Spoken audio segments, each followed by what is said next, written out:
ಮನೆಗೆ ಹೈ ಸೆಕ್ಯೂರಿಟಿಯನ್ನ ನೀಡಲಾಗಿದೆ ಅನ್ನೋದು ಗೊತ್ತಾಗ್ತಾ ಇದೆ. ಎಸ್ಐಟಿ ತನಿಖಾ ತಂಡ ಆಗಮಿಸುವಂತಹ ಸಾಧ್ಯತೆ ಇರುವ ಹಿನ್ನೆಲೆಯಲ್ಲಿ ಇದೀಗ ಹೈ ಸೆಕ್ಯೂರಿಟಿಯನ್ನು ಕೂಡ ನೀಡಲಾಗಿದೆ. ಬನಶಂಕರಿ ಬಳಿಯ ಸುಜಾತ ಭಟ್ ನಿವಾಸಕ್ಕೆ ಬಿಗಿ ಭದ್ರತೆಯನ್ನ ನೀಡಲಾಗಿದೆ. ಬ್ಯಾರಿಕೇಡ್ ಹಾಕಿ ಪೊಲೀಸ್ ಬಂದೋಬಸ್ತನ್ನು ಕೂಡ ವಹಿಸಲಾಗಿದೆ. ಸುಜಾತ ಭಟ್ ನಿವಾಸಕ್ಕೆ ಪೊಲೀಸ್ ಭದ್ರತೆ ನೀಡಲಾಗಿದೆ. ಇನ್ಸ್ಪೆಕ್ಟರ್ ಕೊಟ್ರೇಶ್ ನೇತೃತ್ವದಲ್ಲಿ ಹೆಸರು ನನಗೆ ಜೀವ ಬೆದರಿಕೆ ಇದೆ, ನನಗೆ ರಕ್ಷಣೆ ಕೊಡಿ ಅನ್ನುವಂಥ ನಿಟ್ಟಿನಲ್ಲಿಯೂ ಕೂಡ ಸುಜಾತ ಭಟ್ ಪೊಲೀಸರೊಂದಿಗೆ ಮನವಿಯನ್ನು ಮಾಡಿಕೊಂಡಿದ್ರು. ಈ ಹಿನ್ನೆಲೆ ಬೆಂಗಳೂರಿನ ಸುಜಾತ ಭಟ್ ನಿವಾಸಕ್ಕೆ ಖಾಕಿ ಭದ್ರತೆಯನ್ನು ಒದಗಿಸುವಂಥ ಕೆಲಸವನ್ನು ಕೂಡ ಮಾಡಿದೆ. ಈ ಕುರಿತಂತೆ ಮತ್ತಷ್ಟು ಮಾಹಿತಿಯನ್ನ ನೀಡಲಿದ್ದಾರೆ ನಮ್ಮ ಪ್ರತಿನಿಧಿ ವಿಶ್ವನಾಥ್ ದೂರವಾಣಿ ಸಂಪರ್ಕದಲ್ಲಿ.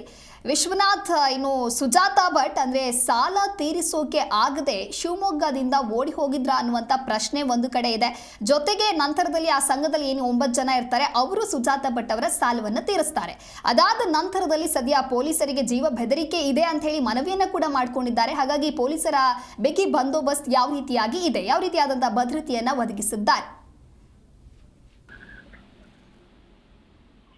ದಿವ್ಯಾ, ಈ ಒಂದು ಪ್ರಕರಣ ಏನಿದೆ, ಅನನ್ಯ ಭಟ್ ನನ್ನ ಮಗಳು, ಆಕೆಯನ್ನ ಇಲ್ಲೇ ಕೊಂದು ಹೂತು ಹಾಕಲಾಗಿದೆ, ಆಕೆಯನ್ನ ಹುಡುಕಿ ಕೊಡೋ ಅಂತ ಆಂಗಲ್ ನಲ್ಲಿ SITಗೆ ಮನವಿಯನ್ನ ಮಾಡಿದ್ರು ಸುಜಾತ ಭಟ್. ಅದಾದ ಮೇಲೆ ಏನೆಲ್ಲ ಹೈಡ್ರಾಮ್ಗಳಾಯ್ತು, ಆಕೆ ಯಾವ ರೀತಿ ತನ್ನ ಹೇಳಿಕೆಗಳನ್ನ ಉಲ್ಟಾ ಮಾಡುವಂಥದ್ದು ಮತ್ತು ಪದೇ ಪದೇ ಹೇಳಿಕೆಗಳನ್ನ ಬದಲಾಯಿಸುವಂಥದ್ದು ಇವೆಲ್ಲವನ್ನು ಕೂಡ ನೋಡ್ತಾ ಇದ್ವಿ. ಅದೇ ರೀತಿಯಾಗಿ ಒಂದು ಪತ್ರ ಕೂಡ ವೈರಲ್ ಆಗಿತ್ತು. ಮಾಧ್ಯಮಗಳ ಕಾಟ ತಾಳಲಾರದೆ ನಾನು ಆತ್ಮಹತ್ಯೆನ ಮಾಡಿಕೊಳ್ತೇನೆ ಅನ್ನೋ ಒಂದು ಆಂಗಲ್ ನಲ್ಲಿ ಪತ್ರವನ್ನ ಬರೆದಿದ್ರು ಸುಜಾತ ಭಟ್ ಅನ್ನೋ ಒಂದು ಆಂಗಲ್ ನಲ್ಲಿ ದೊಡ್ಡ ಮಟ್ಟದ ವೈರಲ್ ಕೂಡ ಆಗಿ ಅದು ದೊಡ್ಡ ಮಟ್ಟದ ಚರ್ಚೆಗೂ ಕೂಡ ಕಾರಣ ಆಗಿತ್ತು. ಹೀಗಾಗಿ ಈಗ ಸದ್ಯಕ್ಕೆ ಸುಜಾತ ಭಟ್ ನಿವಾಸದ ಬಳಿ SIT ತನಿಖಾ ತಂಡ ಆಗಮಿಸುವಂತಹ ಸಾಧ್ಯತೆ ಹಿನ್ನೆಲೆಯಲ್ಲಿ ಬನಶಂಕರಿ ಬಳಿ ಇರುವಂತಹ ಸುಜಾತ ಭಟ್ ನಿವಾಸಕ್ಕೆ ಭದ್ರತೆಯನ್ನ ಹೆಚ್ಚಳ ಮಾಡಲಾಗಿದೆ. ಬ್ಯಾರಿಕೇಡ್ ಹಾಕಿ ಸುಜಾತ ಭಟ್ ನಿವಾಸಕ್ಕೆ ಬಂದೋಬಸ್ತ್ ಅನ್ನು ಕೂಡ ಮಾಡಲಾಗಿರುವಂತದ್ದು ಇದೊಂದು ಭಾಗ. ಇನ್ನು ಸುಜಾತ ಭಟ್ ಮನೆ ಬಳಿ CR ತುಕಡಿ ಕೂಡ ನಿಯೋಜನೆ ಮಾಡಲಾಗಿದೆ.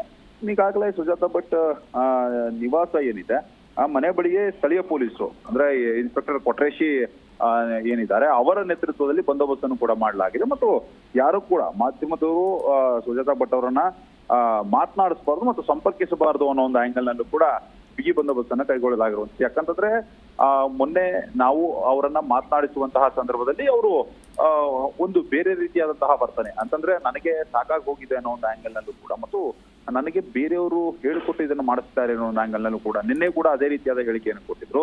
ಆದ್ರೆ ಅವರ ಹೇಳಿಕೆಗಳು ಪದೇ ಪದೇ ಚೇಂಜ್ ಆಗ್ತಾ ಇರುವಂತದ್ದು, ಇದು ಮಾಧ್ಯಮಗಳ ದಿಕ್ಕು ತಪ್ಪಿಸುವಂತದ್ದು ಮತ್ತು SIT ತನಿಖೆಯ ದಿಕ್ಕು ತಪ್ಪಿಸುವಂತದ್ದು ಮತ್ತು ಜನಸಾಮಾನ್ಯರು ಇದನ್ನು ನೋಡ್ತಾ ಇದ್ದಾರೆ ಇದನ್ನೆಲ್ಲವೂ ಕೂಡ ಹೈಡ್ರಾಮವನ್ನ ಅವರ ಒಂದು ದಿಕ್ಕು ತಪ್ಪಿಸುವಂತ ಕೆಲಸವನ್ನ ಸುಜಾತ ಭಟ್ ಮಾಡ್ತಾ ಇದ್ದಾರೆ ಅನ್ನೋ ಒಂದು ಅನುಮಾನಗಳು ಕೂಡ ವ್ಯಕ್ತವಾಗುತ್ತೆ. ಸದ್ಯಕ್ಕಂತೂ ಪೊಲೀಸರ ನಿಯೋಜನೆ ಆಗಿದೆ, ಹಿರಿಯ ಅಧಿಕಾರಿಗಳು ಕೂಡ ಬರುವಂತ ಸಾಧ್ಯತೆ ಕೂಡ ಇರುತ್ತೆ ಮತ್ತು SIT ತಂಡ ಆಗಮಿಸುವಂತಹ ಸಾಧ್ಯತೆ ಹಿನ್ನೆಲೆಯಲ್ಲಿ ಬಿಗಿ ಬಂದೋಬಸ್ತನ್ನ ಇಲ್ಲಿ ಕೈಗೊಳ್ಳಲಾಗಿದೆ. ಒಟ್ಟಾರೆಯಾಗಿ ಸುಜಾತ ಭಟ್ ಅನ್ನ ಈಗ ಸದ್ಯಕ್ಕೆ ಯಾರ ಸಂಪರ್ಕಕ್ಕೂ ಸಿಗದ ರೀತಿಯಾಗಿ ಮಾಡಲಾಗಿದೆ ಮತ್ತು ಈ ಒಂದು ಧರ್ಮಸ್ಥಳದ ವಿರುದ್ಧವಾಗಿ ಏನು ಪಿತೂರಿ ಮಾಡಲಾಗ್ತಾ ಇದೆ ಆ ಒಂದು ಪಿತೂರಿಯಲ್ಲಿ ಈಕೆ ಕೂಡ ಇದಾಳೆ ಅನ್ನೋ ಒಂದು ಅನುಮಾನಗಳು ಕೂಡ ವ್ಯಕ್ತವಾಗ್ತಾ ಇರುವಂತದ್ದು. ಈಗಾಗಲೇ ಈ ಮಾಸ್ಕ್ ಮ್ಯಾನ್ ಬುರುಡೆ ಮ್ಯಾನ್ ಏನಿದೆ ಚಿನ್ನಪ್ಪನನ್ನು ಕೂಡ SIT ತಂಡ ಈಗಾಗಲೇ ಬಂಧನ ಮಾಡಿದೆ. ಮುಂದಿನ ದಿನಮಾನಗಳಲ್ಲಿ ಈ ಒಂದು ಪ್ರಕರಣದ ಹಾದಿನ ತಪ್ಪಿಸೋದಕ್ಕೆ ಸುಜಾತ ಭಟ್ ಏನಾದ್ರೂ ಪ್ರಯತ್ನ ಪಟ್ಲ ಅನ್ನೋ ಒಂದು ಆಂಗಲ್ ನಲ್ಲಿ ಸಾಕಷ್ಟು ಅನುಮಾನ ಕೂಡ SITಗೆ ಇದೆ. ಮುಂದಿನ ದಿನಮಾನಗಳಲ್ಲಿ ಈಕೆಯನ್ನು ಕೂಡ ಯಾಕಂದ್ರೆ SITಗೆ ನೇರವಾಗಿ ಈಕೆ ದೂರು ಕೊಟ್ಟಿತ್ತು, ಹೀಗಾಗಿ ಈಕೆಯನ್ನು ಕೂಡ ಬಂಧಿಸಿ ವಿಚಾರಣೆ ನಡೆಸುವಂತಹ ಸಾಧ್ಯತೆ ಕೂಡ ಇರುವಂತದ್ದು. ಓಕೆ, ಥ್ಯಾಂಕ್ ಯು ವಿಶ್ವನಾಥ್ ನಿಮ್ಮೆಲ್ಲ ಮಾಹಿತಿಗಾಗಿ.